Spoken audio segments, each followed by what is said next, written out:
திருப்பரங்குன்றம் தீப வழக்கு தொடர்பாக உயர்நீதிமன்ற கிளை விசாரணை நடைபெற்று வருகிறது. இதுகுறித்த கூடுதல் விவரங்களை தருகிறார் செய்தியாளர் செல்வகுமார். செல்வகுமார், விவரம். திருப்பரங்குன்றம் மலையில் இருக்கக்கூடிய அந்த தீபத்தூணில் தீபம் ஏற்ற வேண்டும் என்று ஏற்கனவே தனி நீதிபதி பிறப்பித்த உத்தரவுக்கு எதிராகவும், அதே போன்று ஏடிஜிபி, அதே போன்று தலைமைச் செயலாளர் உள்ளிட்டவர்கள் ஆஜராக வேண்டும் என்கின்ற அந்த உத்தரவுக்கு எதிராகவும் இன்று தற்பொழுது அரசு தரப்பில் இரு நீதிபதிகள் அடங்கிய பெஞ்ச், அதாவது ஜி ஜெயச்சந்திரன் மற்றும் கே ராமகிருஷ்ணன் ஆகியோர் அடங்கிய அமர்வில் தற்போது விசாரணை துவங்கி இருக்கிறது. ஏற்கனவே இந்த வழக்கை பொறுத்தளவில் கடந்த 1ஆம் தேதி தனி நீதிபதியான GR சுவாமிநாதன் அந்த தீபத்தூணில் தீபம் ஏற்ற வேண்டும் என அதற்கு மத்திய தொழில் பாதுகாப்பு படையை அனுப்பினார். அதனைத் தொடர்ந்து இதுல நீதிமன்ற அவமதிப்பு வழக்குகள் எல்லாம் தொடரப்பட்டு இந்த வழக்குகள் எல்லாம் மேல்முறையீடு மனுவாக அப்பீலாக தற்பொழுது இரு நீதிபதிகள் கொண்ட அமர்வில் இந்த விசாரணை தான் தற்போது துவங்கி இருக்கிறது. இதில் குறிப்பாக இன்று ஏற்கனவே இந்த வழக்கை பொறுத்தளவில் பலர் இதில் இடையீட்டு மனுவாக இந்த மனுவில் தங்களை சேர்த்துக் கொள்ளுமாறு ஏற்கனவே மனு தாக்கல் செய்திருந்தார்கள். வழக்கு விசாரணை துவங்கியவுடன் நீதிபதி இந்த மேல்முறையீட்டு மனுக்களை பொறுத்தளவில் அதையெல்லாம் நாங்கள் மனு எல்லாம் உடனடியாக இடையீட்டு மனுக்களை எல்லாம் நாங்கள் தாக்கல் செய்வதற்கெல்லாம் அனுமதி மறுத்திருக்கிறோம். பிரச்சனைக்கு தீர்வு காண வேண்டும் என்றால் அமைதியாக இருங்கள் என்று நீதிபதி தெரிவித்துவிட்டு முதலில் மற்ற வழக்குகள் எடுத்துவிட்டு தற்போது இந்த வழக்கை நான் விசாரிப்பதாக தெரிவித்திருக்கிறார்.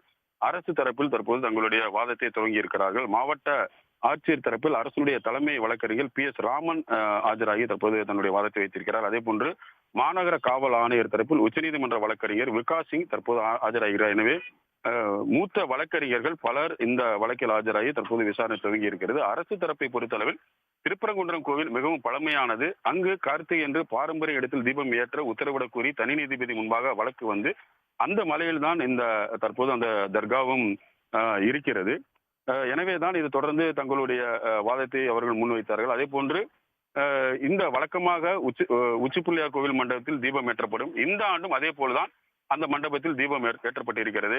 ராம ரவிக்குமார் என்கின்ற மனுதாரர் கோவில் நிர்வாகமோ அல்லது அவரை தீபத்தூணில் தீபம் ஏற்ற அனுமதிக்க கோரிதான் இந்த வழக்கை தாக்கல் செய்திருக்கிறார். இது ஒரு தனிநபருடைய கோரிக்கை. அந்த கோரிக்கை நிராகரிக்கப்பட்டதால் தான் அவர் நீதிமன்றத்தை தற்போது அணுகியிருக்கிறார். ஆகவேதான் இந்த மனுவை ஒரு பொதுநல மனு போல் தீர்மானிக்கப்பட்டு தீர்ப்பு வழங்கப்பட்டிருக்கிறது என அவர் பொதுநல வழக்கு போல் தீர்மானித்து நீதிபதி தன்னுடைய தீர்ப்பை வழங்கி இருக்கிறார் என தெரிவித்திருக்கிறார். அது மட்டுமல்ல, இந்த மனுவை பொறுத்தளவில் மனுதாரர் பல்வேறு கோரிக்கைகளை எல்லாம் எழுப்பியிருக்கிறார். மனுதாரருடைய அடிப்படையில் அதாவது உயர்நீதிமன்றம் இதிலெல்லாம் உத்தரவிட முடியாது. திருப்பரங்குன்றம் மலை விவகாரம் தொடர்பாக தொடர்ந்து இந்த வாதங்கள் எல்லாம் தொடங்கி இருக்கிறது. குறிப்பாக இந்த வழக்கை ஒரு பொதுநல மனுவை போல் தீர்மானித்து தீர்ப்பு வழங்கப்பட்டிருக்கிறது என்கின்ற கருத்து தமிழக அரசு முன்வைத்திருக்கிறது. அது மட்டுமல்ல, மனுதாரருடைய கோரிக்கை தொடர்பான அந்த மனுக்கான விசாரணை தொடங்கி இருக்கிறது. மூத்த வழக்கறிஞர்கள் பலர் இந்த வழக்கில் தற்போது ஆஜராகி இந்த வழக்குகள் எல்லாம் ஆஜராகி தங்களுடைய வாதங்கள் எல்லாம் துவக்கி இருக்கிறார்கள். தொடர்ந்து வாத பிரதிவாதங்கள் நடைபெற்று வருகிறது. விவரங்களுக்கு நன்றி செல்வகுமார். உடனுக்குடன் செய்திகளை தெரிந்து கொள்ள சன் நியூஸ் பெல் ஐகானை கிளிக் பண்ணுங்க.